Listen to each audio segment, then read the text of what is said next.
Talk about low-budget flights. No food or movies? I'm out of here. I like running better. Welcome back, YouTube viewers, to another video.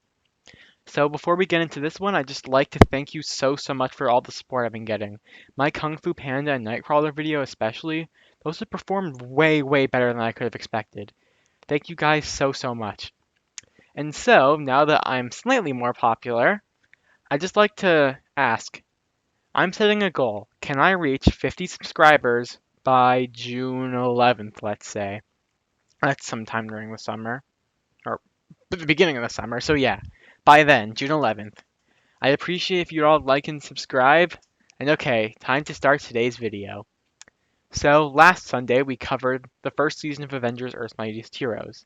Today I'm going to be covering season 2, starting with probably my all-time favorite episode, The Private War of Doctor Doom. This one is great because it's a Fantastic Four crossover. The Fantastic Four is my favorite Marvel comic, at least when it comes to the old Stan Lee, Jack Kirby stuff. And this is the only adaptation to ever, as far as I know, where the Fantastic Four have their classic comic outfits. I mean, yeah, in Jack Kirby, their gloves are more uh, blue than black, but these are just their regular old 60s costumes, blue and black. That's it. They're not blue and white, or super dark blue and white, or whatever the movies are, or certain comics. No, they're just their regular costumes, and I appreciate that. I'm not as big a fan of their castings as in the second season of the 90s Fantastic Four cartoon. They're still all good castings, though. But, okay. This episode sets up some stuff, as in, at the end of the last season, we saw that Captain America had been replaced by a Skrull. And so now he's wearing a new costume that looks suspiciously like the MCU costume, at least a lot more like it. To tell the audience, one, this is a Skrull, and two, only a shape-shifting alien impersonating Captain America would wear such an ugly costume.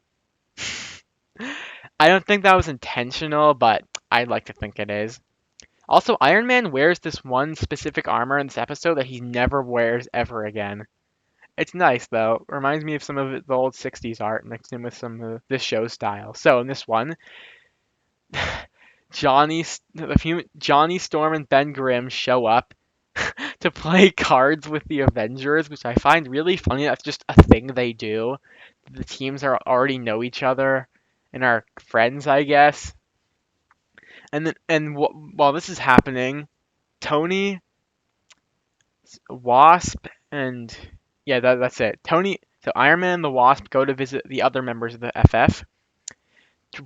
Reed talks to Tony about all the crazy stuff in Asgard, and Sue just talks to Wasp, I guess. We get to see more of the Prison 42, which is in the negative zone. But then everyone on each side gets interrupted by Doctor Doom's robots. And they all start trying to kill both teams. And we get one really interesting line I like here, which is that Reed asks, why would Doom be doing this? I mean, he's done lots of crazy stuff. Didn't he try to send the Baxter building into space? Which, yeah, that's from issue 6 of the Fantastic Four from 1962. That's a very deep cut reference. But anyway, Reed explains that Doctor Doom always has a reason for everything he does. Always. So the FF and the Avengers, after getting to meet up after almost getting blown up, travel to Latveria, Doctor Doom's country, because he has kidnapped Sue and the Wasp. And he just, after a cool action scene, he just lets them go and says that you do not even see what is happening here. This is also my favorite adaptation of Doctor Doom. It's still not quite the voice I'd imagined by Lex Lang, but he still does a very good job. Good design. They show that, yeah, he's the king of Latveria. They do a good job with everything in this episode. It's really funny. It's got some great interactions between the Hulk and the Thing. The animation is great. Sets up stuff. It's a great way to start the season. Although one thing I don't like about this season, which was probably a Disney mandate, since season 1 went into production before Disney bought Marvel.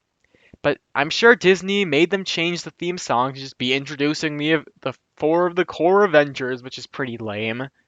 And Thor is there, even though he temporarily has left the team for these first few episodes. At the end of the episode, we see that Doctor Doom has images of the Wasp and the Invisible Girl. It turns out the Invisible Girl is a Skrull. Next episode, okay, Alone Against AIM. This one's not nearly as good as most of the episodes in this season, but I still like this one a lot. The real highlight is getting to see more of AIM and finally getting to see War Machine, voiced by Transformers animated Bumblebee himself, Bumper Robinson. Yeah. One quick side note, I just really like AIM's old costumes. This is what they're wearing, those classic comic costumes. Yeah, they look like beekeepers, but they're still threatening. I like these costumes a lot. So, Tony Stark is having a conversation with Maria Hill, who wants the Avengers and all superheroes to join Shield because she says that the Fantastic Four are public, that's one thing, but people like Spider-Man and the X-Men, which, yeah, the X-Men do exist in this universe. In fact, this is the same universe as Wolverine and the X-Men, and probably the same universe as Spectacular Spider-Man, but we'll get to that one. So yeah, AIM just attacks Stark Tower and uh, Iron Man without his armor. War Machine, Skrull Captain America, and Black Panther fight AIM. And this giant, disgusting red monster thing voiced by Dwight Schultz. Except he only has something like 2 lines, and his voice is so filtered you can't even tell it's Dwight Schultz. I mean, I guess Dwight Schultz doesn't have that menacing a voice, let's be honest. But yeah, there's not a ton to say about this one, it's just pretty enjoyable. It's fun. Okay, Acts of Vengeance. So the Enchantress and the Executioner have returned, and they want to presumably kill all the former members of the Master of Evil so they can get to Zemo and then kill him because she wants revenge on him. And the Zemo and the other Masters of Evil have to team up with the Avengers. Yeah, that's pretty much just what happens in this episode. It's still really good though. For example, we get this one scene that definitely tells you something is up with that scroll with this Captain America because obviously the team doesn't know he's been replaced. He's supposed to do something that would protect Zemo from the Enchantress, but he just doesn't do it, and Zemo says, "You have changed, Captain," and then Cap says, "You have no idea who I am," kicks him in the face. Another great moment in this episode is as soon as the Hulk sees the Abomination, he immediately decides to pummel him. Yeah. And then at the end of the episode, things seem all fine and dandy, except that the Enchantress is now being taken away by some giant fire demon called Surtur. And that's how this one goes. Next, welcome to the Kree Empire. They debut of the only good version of Miss Marvel. I know she becomes Captain Marvel later in the comics or in the movies. She just is Captain Marvel. But this is Miss Marvel, the original 70s costume. This is Miss Marvel, not Captain Marvel. That's DC. So yeah, I significantly prefer this version, especially since she's voiced by Jennifer Hale. She's definitely not my favorite member of the Avengers or anything, but she's good. Oh, and Roger Craig Smith is in this episode more, which is always a good thing. This is a pretty underrated role of his. I've never heard him talk about it at all, even though Colleen O'Shaughnessy was also in this show. The voices of Sonic and Tails never talk about the other show they were in together. So the Kree, a bunch of Kree show up, led by Ronan the Accuser, or in the comics, Ronan the Public Accuser. And then they get attacked by Miss Marvel immediately. Of course, she gets beat up by them because, guess what, MCU? Female superheroes don't have to be perfect. They can get beat up, especially if one of them is inexperienced. Take notes. So anyway, the Kree show up and say they're going to judge the Earth and pretty much just destroy it, I guess. So some of the Avengers have to stop them. And yeah, this one's mostly just there to set up other stuff and be enjoyable, such as, this is the first piece of evidence that really shows that maybe something's wrong with Captain America, because as soon as the Kree show up, before they've even really said anything, the Skrull Cap just immediately says, "They're hostiles! Avengers, attack!" Because, the whole Kree-Skrull war thing. So of course the Skrull Cap would hate the Kree. The Kree get locked up, including Roger Craig Smith, or Captain Marvel, because that's the proper name. Also, quick side note, the original Marvel Captain Marvel was from the 60s, where he just had that exact same costume as the one here, voiced by Roger Craig Smith, but in green. Even with the whole Saturn logo on his chest and the whole thing on his head. That's a nice reference. And yeah, that's it. Miss Marvel gets to join the Avengers, and we see at the end of the episode, just the last few seconds, that Kang is watching everything from his cell. Ooh. Next, to Steel and Ant-Man. So since Ant-Man did leave the Avengers. He's still having a tough time with the Wasp since she's really mad that he quit. And then all of a sudden he finds out that his Ant-Man gear got stolen. And he's thinking it has to be some kind of master thief, someone who would know about this and would know how to steal it. So he hires the heroes for hire, Iron Fist and Power Man, or Luke Cage. Power Man's a better name. This is a pretty good guest appearance for some lesser known Marvel characters, I guess. I mean, they're not bottom of the barrel, but they're definitely not super well known. So it's nice to see them get a cameo here, especially since I do like them a lot, in this episode anyway. I only read one comic with Power Man. I've never read a comic with Iron Fist. So yeah, he hires them to find the guy that stole his Ant-Man suit and is using it to rob banks. And it turns out it's Scott Lang. Yeah, like in the Ant-Man movie. This is just almost the same as the original Scott Lang Ant-Man comic. Scott Lang stole the suit so he can pay off money to this lunatic guy called Darren Cross who's kidnapped his daughter. Except this doesn't, since this is a cartoon, it doesn't have the comic idea of Cross is dying and wants to take her heart so he can live. Yeah, it's probably a good thing they didn't include that. And it's pretty, I don't even like that idea that much. So yeah, Ant-Man gets his confidence, Hank Pym gets his confidence back, I guess. After hearing Scott Lang's sob story and seeing how great of a hero he can be, he lets him be Ant-Man. And that's it. Good episode. It's just, this one's more of an passing of the torch origin story episode. Okay, Michael Korvac. Great episode because it has Kirby Crackle! If you don't know what Kirby Crackle is, it's whenever there's energy in the show, or cosmic energy, or whatever, there's always dots. That's the thing that Jack Kirby drew in the 60s.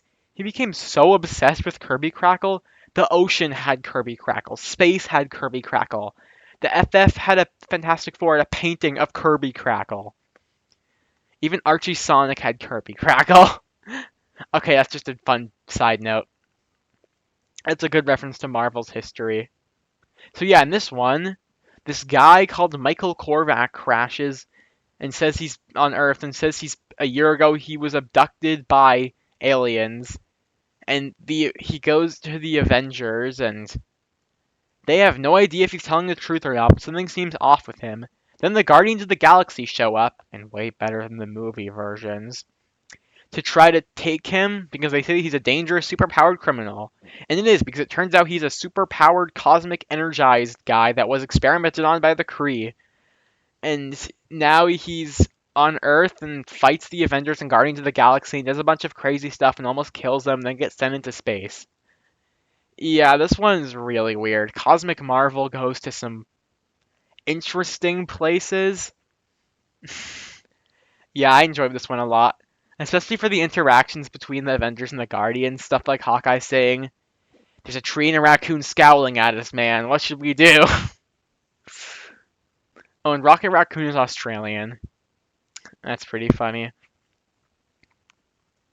Who do you trust?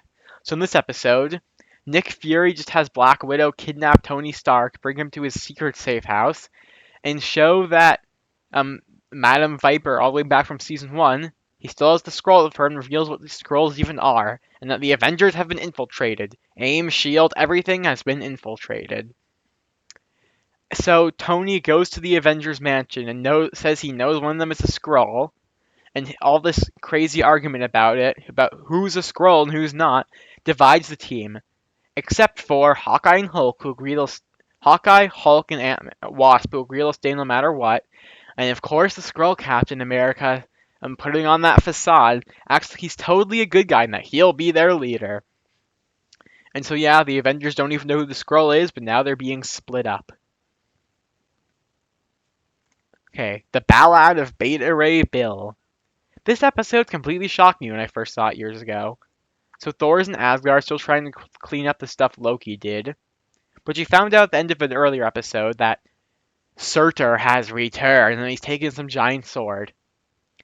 And so while Thor is concerned about that, he comes across some spaceship where Steve Bloom beats him up and then picks up Mjolnir. Yeah, I know to comic book fans, or I guess people who've seen Avengers Endgame, someone picking up Thor's hammer other than Thor isn't that surprising, but Hey, it's surprising the first time you see it. This is the only time I like it. I mean, I believe that Captain America would be worthy of Thor's hammer. Comic book and Earth's Mightiest Heroes Captain America, anyways. Never MCU Captain America. He's probably a Skrull. Anyway, Thor finds out that Beta Ray Bill is not he's not a super villain, and that his people were all nearly killed by Surtur and his fire demons.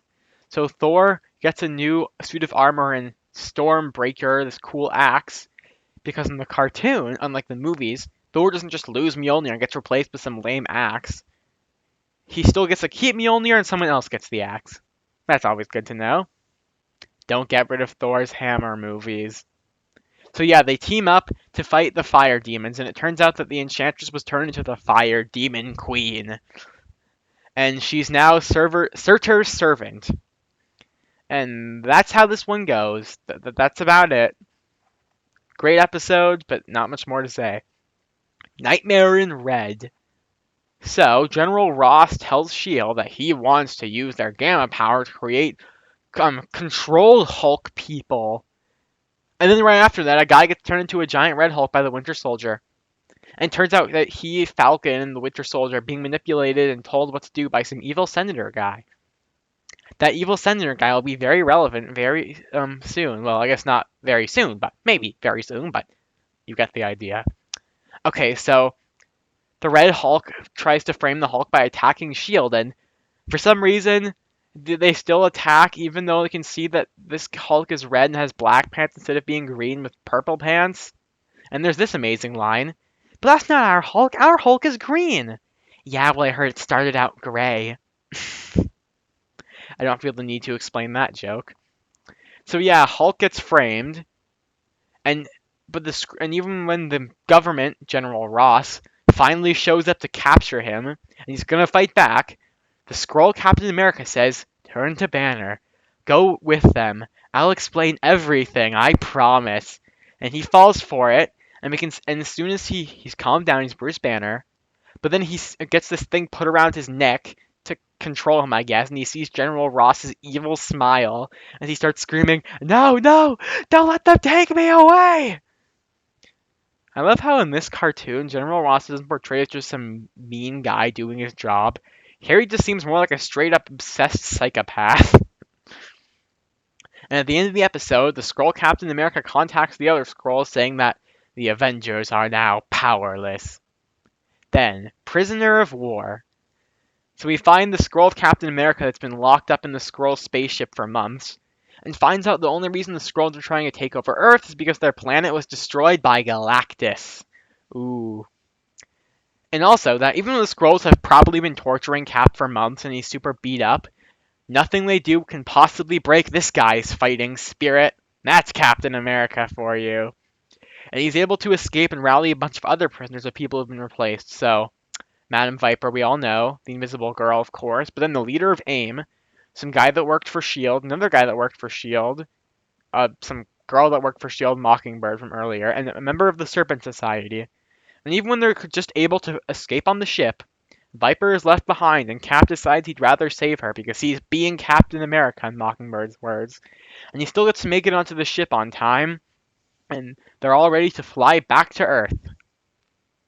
This is a great episode because it just shows how strong Captain America is. He doesn't sacrifice his morals, he's always ready to save people, he won't break, and he keeps on going, no matter what. He doesn't just give it all up so he can go back to his perfect life in 1945 like a certain movie version. Then, Infiltration. So Nick Fury is trying to narrow down who is the Skrull among the Avengers, which you can't see it in this image, but multiple pictures of a few members of the X-Men from Wolverine and the X-Men are on this sheet of paper. So you can tell because Cyclops has the same costume. And he's able to figure out that, yeah, it's got to be Captain America, because why else would he say, "Avengers, attack"? That can't be the real Cap. And just as he finds that out, the Skrull Mockingbird beats him up. And then, meanwhile, so the remaining Avengers, along with Miss Marvel, well, no, just Miss Marvel, finds that the real Avengers have returned from space from being kidnapped by the Skrulls. And that means that every member aside from her was a Skrull the whole time, which of course these are actually Skrulls. And then Hawkeye and Wasp, the real ones, show up to help her and beat up the Skrull imposters who reveal that it doesn't matter what's happening because they're going to invade and conquer Earth anyway. And they can't stop them now because we are everywhere, you will see. If only the movie version of Secret Invasion would be as good as this. Speaking of Secret Invasion, that's the title of the next episode. Okay, so the Skrull Queen knows that the people of the world, they trust in Captain America.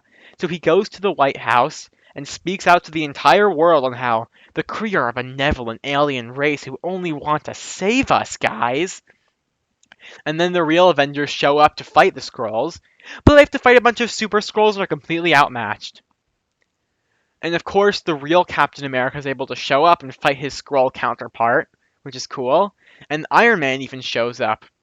Because in the previous episode, I believe, when he was trying to make a machine how to detect the Skrulls, which he just couldn't, Doctor Doom showed up, gave him the right technology, and then just left. Because as he says, Doom needs no one. Real supervillains talk in the third person.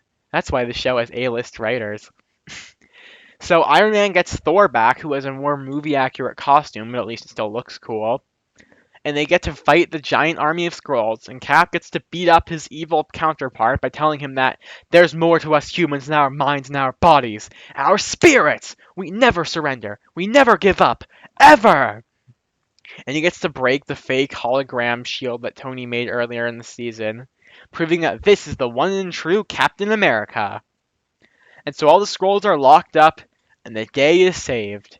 But as we see at the end of the episode, things have still not gone quite well because a fake version of Captain America infiltrated the Avengers, and as Thor says, the Skrulls turned you against each other. Broken buildings, these all can be rebuilt. Broken friendships, broken trusts, take much longer to heal. Speaking of that, next episode, along came a spider. So, I mentioned before the Spectacular Spider-Man might exist in this universe because, well, one, there's nothing to say that it doesn't. And two, so Josh Keaton, who played Spider-Man in that show, recorded all of the lines for this show to reprise his role as Spider-Man. And Peter Parker, of course. They paid him for the lines, he did all the lines, and then the last second he got replaced with Drake Bell from Ultimate Spider-Man, since that show was on already. And I actually do like Drake Bell, which I know a lot of other people don't, but they shouldn't have replaced him last minute. And to just prove even more evidence this is Spectacular Spider-Man's universe, Darren Norris, who played J. Jonah Jameson on that show, is in the episode doing additional voices, but J.K. Simmons plays J. Jonah Jameson in the episode, which means Darren Norris probably was going to play JJ in this episode and then just got replaced. Or Betty Brant's there, she just has the same voice as in Spectacular, and you could say, well, it was just Betty Brant, it didn't matter, but they could have just gotten someone who was already on Earth's Mightiest Heroes, but they went out of their way to get Grey Delisle back. Coincidence? I think not. Oh, and Spider-Man has a spider signal. Anyway, please excuse me for a second.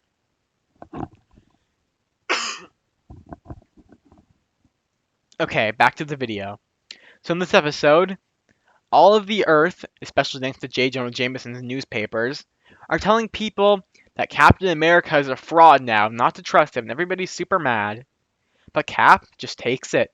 He doesn't care what they're saying. And then he gets caught in the sewers with Spider-Man, and they have to rescue a bunch of civilians and get them to safety while being chased by the Serpent Society because their leader is being held captive by Cap and Spider-Man and some S.H.I.E.L.D. agents. And the people just don't trust Spider-Man or Captain America. They think they're all monsters and freaks.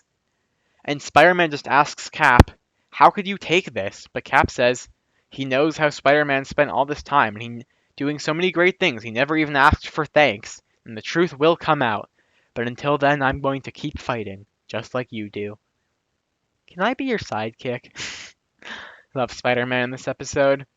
And so, we also get another great scene of Spider-Man holding up something really heavy. All these civilians are about to be crushed by a falling ceiling, and he has to hold it up, and he says, I just can't do it. And Cap tells him, yes, you can. You've never given up, and you're not going to quit now. And that's what he needs. A little motivational speech from the Sentinel of Liberty. And so the people are able to thank Spider-Man and even stand up for Cap by throwing rocks at the Serpent Society. You get away from him! Just like in the first Spider-Man movie. I always like the bits where the hero is mistrusted by the people, but then at the end the people love the hero again, and they're able to stand up for him. Great crossover episode. Then, the most 60s title ever, because it has the exact same title as a 60s comic. Behold, ... The Vision. So, Cap and the Avengers have come back to Wakanda, who Black Panther's just the king again, he left the Avengers, but he's offering to rebuild Cap's shield.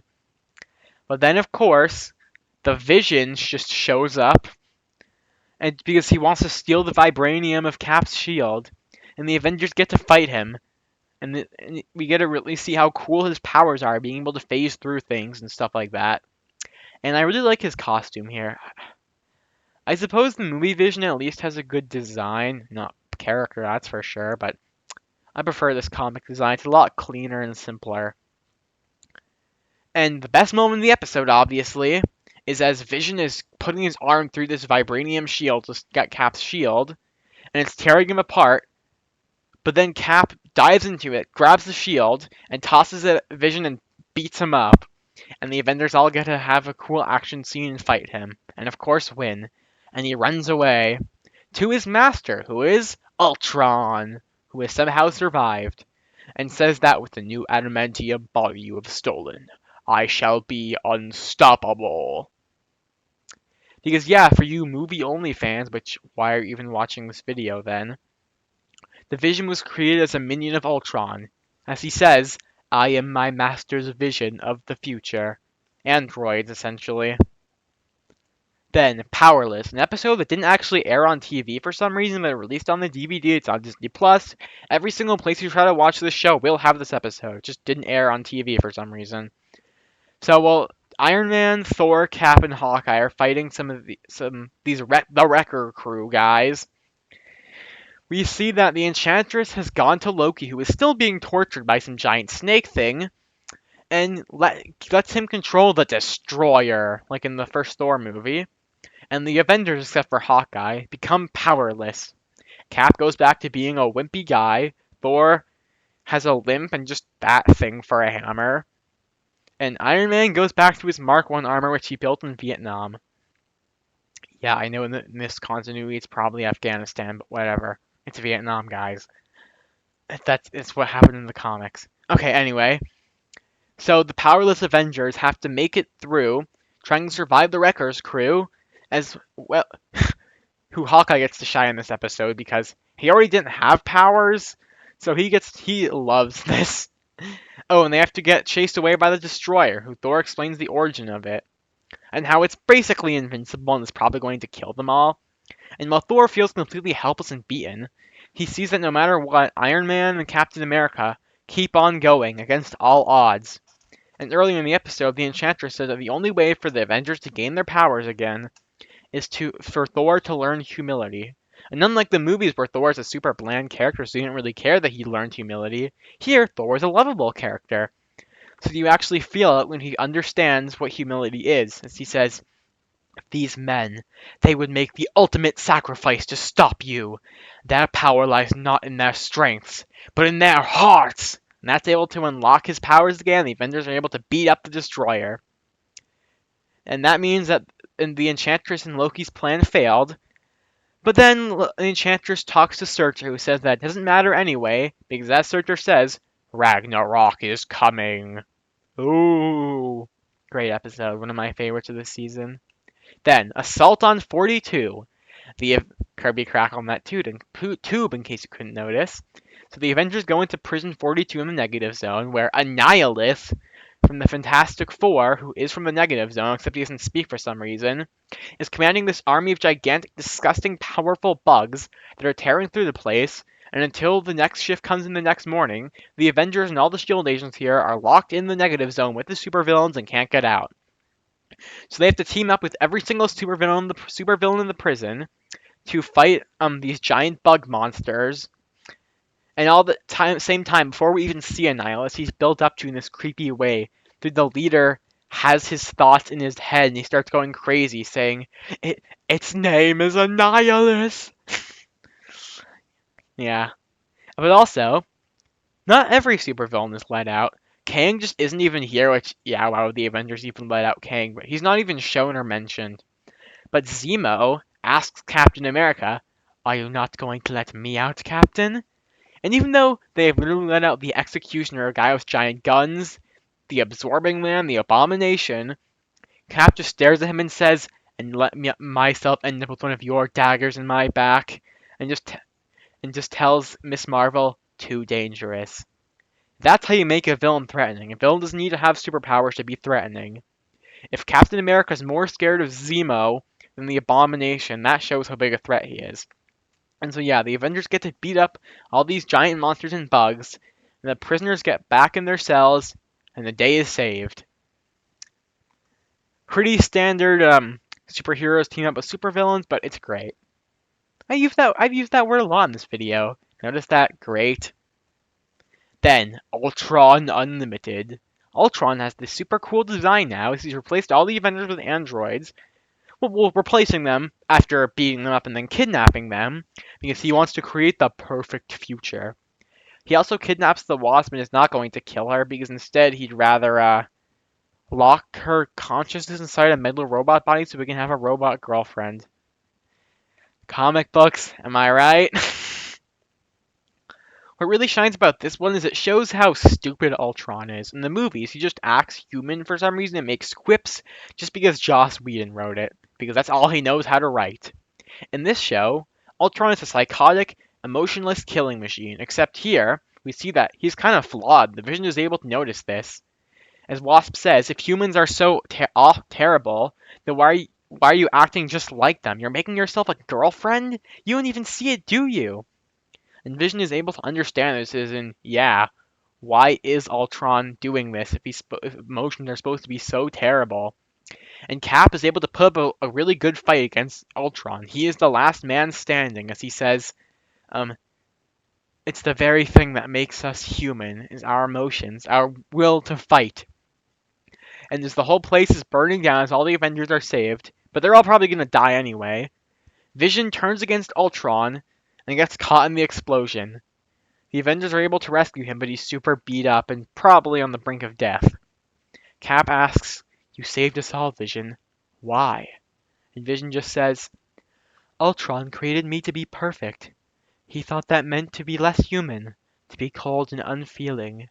I wish to be perfect, but I believe that means to be more human." Bravo, Christopher Yost. Bravo to you.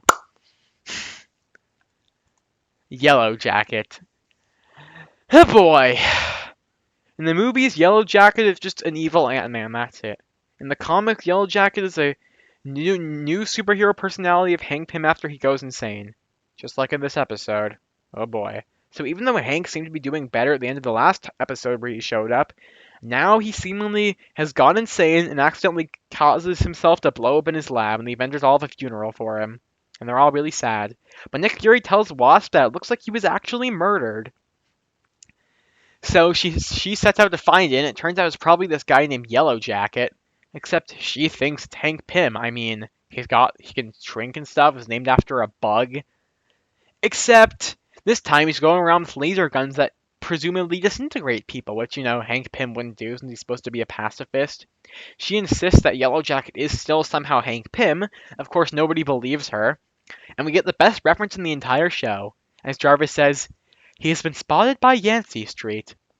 For you non-Marvelites, Yancey Street was a running joke in the Fantastic Four in the 60s. They're even mentioned in the Incredible Hulk cartoon once in the 90s. The Yancey Street gang's whole thing is that you never see them, but they absolutely hate the thing. They're always sending him mean letters and stuff like a Beatles wig. It's a great running gag. I really wish we got to see more of it. And yeah, even though this episode was written by a man of action who obviously would not have known what Yancey Street is, Christopher Yost is the story editor, so I'm assuming he added that in. There's no way Man of Action would have known what that is. Tangent aside, so yeah, Wasp insists that Yellow Jacket is Hank, And then she's able to unmask him and prove that this is Hank. But everybody thinks, why would he on earth would he do this? And then they all get zapped by his gun by accident because it turns out that his gun doesn't disintegrate people. It traps them in his microscopic prison. Except he's locking all these guys, shrinking all these guys down, locking them inside small prisons inside a laser gun for the rest of their lives. And Tony even says, "This is sadistic, Hank." But he's so far gone he can't even see how crazy he's become. Until I believe it's Thor, who accidentally causes the whole place to start going down. They're all gonna die until they're able to escape just in the nick of time. And Yellow Jacket decided he doesn't really want to join the Avengers anymore since it's probably better he's not with them. And Tony says, yeah, there's no way, he's insane. But Wasp says, an important detail I always really appreciated this scene for, I've been an Avenger since day one. Because yeah, Wasp is the only member of the team, I'm pretty sure, out of all of them, to stay there from the first time the Avengers teamed up and to be there for the entire rest of the show. She never leaves the team, ever. And she says, all I want is for Hank to be on the team again. So Tony lets Yellow Jacket join the Avengers. I mean, he doesn't really appear that much, but it's nice he still gets included one more time.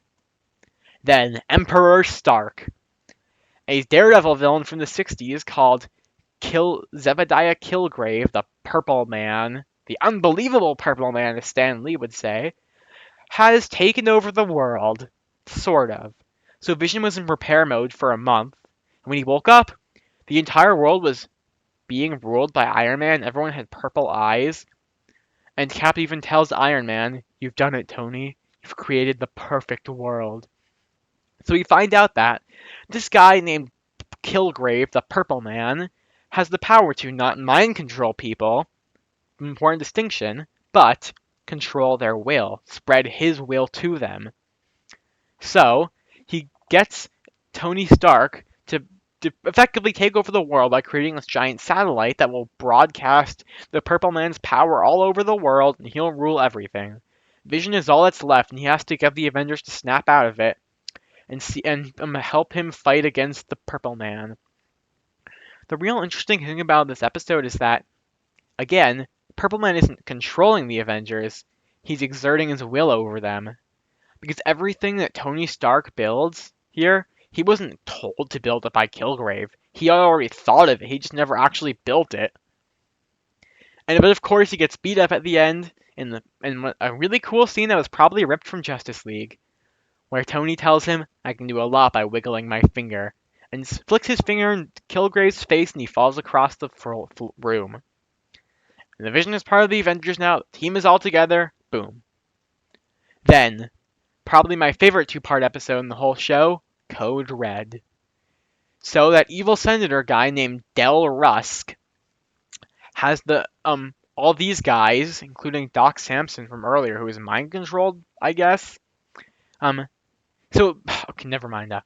Del Rusk is saying how the Avengers are evil and a threat to America, or to whatever he's talking about. And he says that they're super evil and dangerous. Now we have to stop them before it's too late. And then, of course, these guys show up to attack the Avengers mansion and infect them with things that make their skin turn red.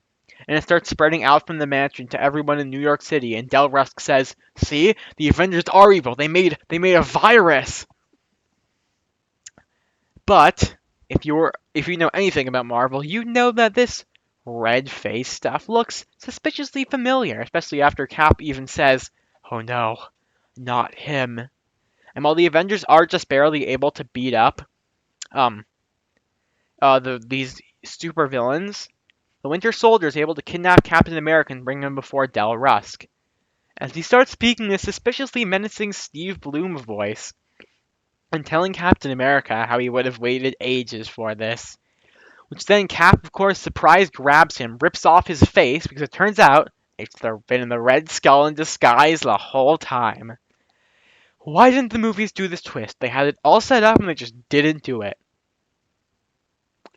That's the MCU for you. So yeah, it turns out the Red Skull has been hiding out as the Secretary of Defense, Del Rusk, for all these years. And the Winter Soldier even kind of betrays him, as in he lets Cap live instead of just killing him, but he runs away.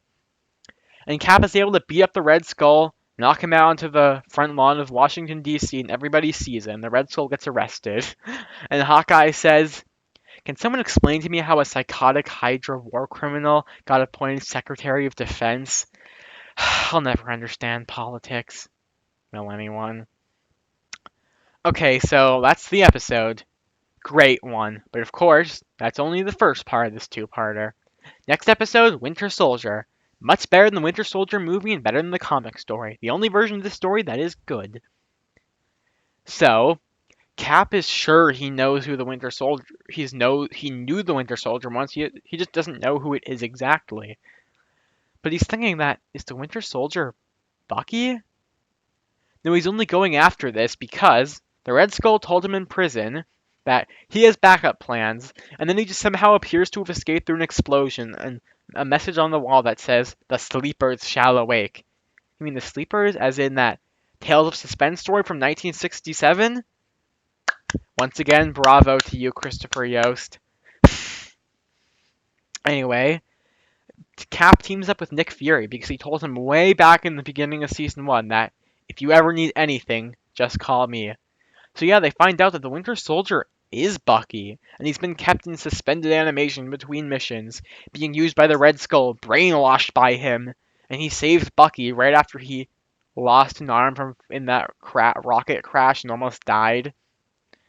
And the Winter Soldier is still kind of shaky and kind of mean, but he works with Cap to fight the giant sleeper robot that's trying to destroy the White House with the Red Skull inside. And they're able to defeat the Red Skull once and for all. And Cap wants the Winter Soldier, who's of course Bucky, to come along with him, but he says nope. He just can't do that, partner. See, guys? The Winter Soldier doesn't need to and shouldn't be a part of the Avengers. He should just be an ally that shows up from time to time. In fact, if this were the last time he showed up, I'd be perfectly happy with that. I'd actually like that. Great episode. Chef's kiss. Next, the deadliest man alive. So after a really long time, Cap and Iron Man finally go to get Bruce Banner from captivity, who the General Ross just insists you can't unleash him. He's the deadliest man alive. But of course, Tony's able to stick it to him by saying, "See, General, we used a little thing called facts. The Hulk is a hero." But then the Hulk gets let out and keeps going on random rampages, destroying things and attacking people, but is stopped by this Red Hulk, who apparently is good now, and gets to join the Avengers, which Cap, being the only smart one in this episode for some reason, is the only one to realize that the Red Hulk is suspicious and that there's no way the Hulk is just doing things for no reason. And we see that, yeah, he isn't. Bruce Banner and the Hulk are having some kind of inner conflict, and they get locked up again. And Cap sees that the Red Hulk seems to have had military training, maybe? He's strategic, and that something is up with him. And so Cap goes to see Bruce Banner as being locked up, and turns out the Wasp followed him in her as she shrunk so she couldn't be seen. And they find that there's a thing in Bruce Banner's neck that makes him super angry and turns him into the Hulk. The Red Hulk and the rest of the Avengers show up, and he claims that Captain America's harboring a fugitive. You can either surrender or resist. Please resist. And yeah, they fight the Red Hulk with the help of the regular Hulk, and it turns out that Tony did believe that the Hulk was somehow a villain now, he didn't believe that the Red Hulk was actually nice. And it turned out it was all a ruse to learn his identity. General Ross is the Red Hulk, and he gets locked up in a supervillain prison. Again, this version of General Ross isn't just some mean guy doing his job, he's a psychopath. And the Avengers offer the Hulk to rejoin the team, but he says, "After the way you treated me, I don't want to rejoin the team, but if you ever need help, just call me." Yeah, I mean, why would you want to rejoin the team that thought you were a supervillain immediately? I still like this episode a lot, though. Then, New Avengers. So, Kang returns, and this is the only episode where we get any kind of hint that Kang is super complicated, because the Council of Kangs shows up, except this isn't a oh, they're Kang from different ages of time, like in the comics. No, no, no, no. These are just Kangs from different timelines. Okay, so that's simple. They give him his powers back and tell him that they're going to give him the ability to kill the Avengers, which he wipes them from existence. But at the last second, Iron Man initiates his new Avengers protocol. So while Kang is using his machines to bring things from different time periods into the present in New York City, the new Avengers are activated, which consists of Spider-Man, still played by Drake Bell, but I like him, the Thing, Iron Fist, Power Man, War Machine, and Wolverine, played by Steve Blum once again from Wolverine and the X-Men. He's not as good as Cal Dodd, but he's still a great Wolverine. So this great, I love this team lineup. They have to stop Kang's crazy time travel stuff, such as Wolverine gets to fight Velociraptors, and Iron Fist says, "I'm pretty sure I saw a caveman 2 blocks down there." And the Avengers try to fight Kang, which of course they can't beat him.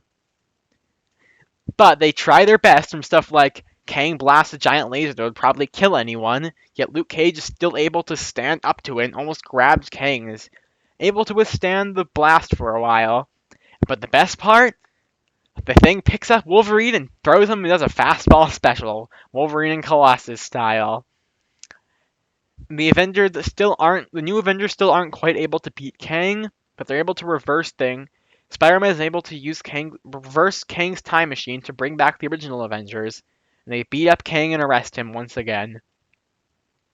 This is a really fun episode. It shows that the Avengers teamline doesn't need to be changed all the time, but if you want to do different members, you can just have a fun one-off story with them. Makes me wonder though, shouldn't Wolverine be with the X-Men right now? He's their leader in this continuity. Unless Wolverine and the X-Men just already finished. Did the canceled season 2 we never saw just already finish? Or, I don't know. That's not really a fair judgment, though. Okay, Operation Galactic Storm. Roger Craig Smith. Okay, I'm going to stop with that joke. Captain Marvel tells the Avengers that the Kree are going to open a wormhole, bring their fleet to Earth, and tear open the sun and just take over Earth. So the Avengers have to stop him. And, I don't really remember that much that happens in this episode. I just remember it being really good. Okay, next one. Live Kree or Die. So, the Avengers are in space, have to fight off the Kree fleet, and it turns out that Cap has to make a decision. But the thing is, the choice he wants to make in it is what Kang was talking about all those episodes ago. This would rip open the sun and destroy Earth, destroy all of time. So Cap has to go through with what he doesn't want to do. But it does seem to save the world, in the long run anyway. And Black Panther sacrifices himself to help the Avengers get onto the Kree's homeworld to end this once and for all. And the Avengers are kidnapped by the Supreme Intelligence, the leader of the Kree, a giant tentacly head in a jar voiced by David Kaye himself. Yes.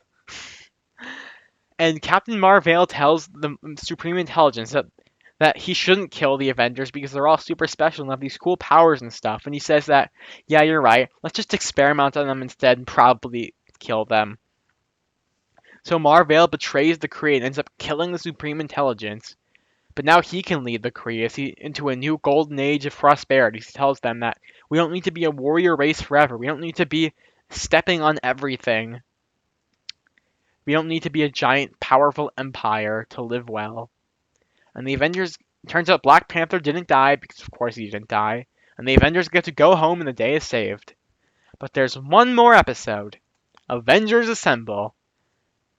I'm one of the many people who wishes Searcher came for this episode instead, but as the big bad of the series, since when this episode was made, they probably knew they weren't going to get a third season to wrap up the Searcher stuff, so maybe they could have made the Kree stuff a 3-parter, but I still like what we got. So in the beginning, Iron Man is talking to Captain America about how all the things he did under Kilgrave, he thought of them, he just never had the willpower to do them, but they were technically his ideas. He's thinking, how will the world remember the Avengers?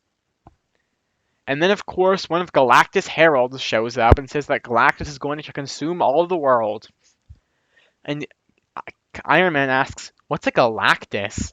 And yeah, Cap knows what a Galactus is. He says, "Galactus is some kind of space god. He eats planets." So they assemble all the superheroes across the world, which, yeah, the creators have admitted that this is a ripoff of the last episode of Justice League Unlimited, but it's still a good episode. So they assemble the Fantastic Four, Wolverine, Spider-Man, Falcon, Black Widow, War Machine, the Hulk, the Winter Soldier, Ant-Man, Heroes for Hire, Black Panther, everyone to help stop Galactus, Herald, and Galactus himself from destroying the world. And it ends with the Avengers trapping Galactus in the negative zone forever. And the final shot is all the Avengers, all of them, even Black Panther and Hulk, all gathered together as Cap tells Tony, "You wanted to know how the world would remember the Avengers? Well, this is it." They all do a pose, and the episode, and the whole series, ends. In conclusion, Avengers Earth's Mightiest Heroes is absolutely amazing. If you haven't seen it in a while, watch it again. It's really, really good. As I said before, this is one of my favorite shows of all time, my favorite comic book show of all time, my favorite superhero show ever made. It's great. It's not perfect, but I can't think of too many issues, at least not really big ones anyway, so it's definitely worth the watch. And you could say, what about Season 3? But honestly, after seeing the concept art for Season 3, aside from a Wolverine and the X-Men crossover, which would have had the Avengers fight the X-Men for some reason, and Doctor Strange getting a appearance, I love that. I really want to see how the show would tackle Doctor Strange. Oh, and a Rom crossover, and a Possible Man crossover. Earth's Mightiest Heroes sounds like it really would have stunk if it got a third season and a fourth and a fifth. I mean, Civil War, really? Infinity Quest, Deathlock, Morbius, Monica Rambeau, Captain Marvel. Who wants to see any of that stuff? West Coast Avengers? This show had a very enjoyable ending, and I'm glad it ended the way it did. As Dr. Seuss said, "Don't cry because it's over, smile because it happened." That's something the people who made X-Men 97 should have thought of before they greenlit it. Anyway, that's all I gotta say for this video, so I just have a question for you. What do you think of Earth's Mightiest Heroes? What's your favorite episode? Leave it in the comments down below. That's all for now, and as always, keep on juicing!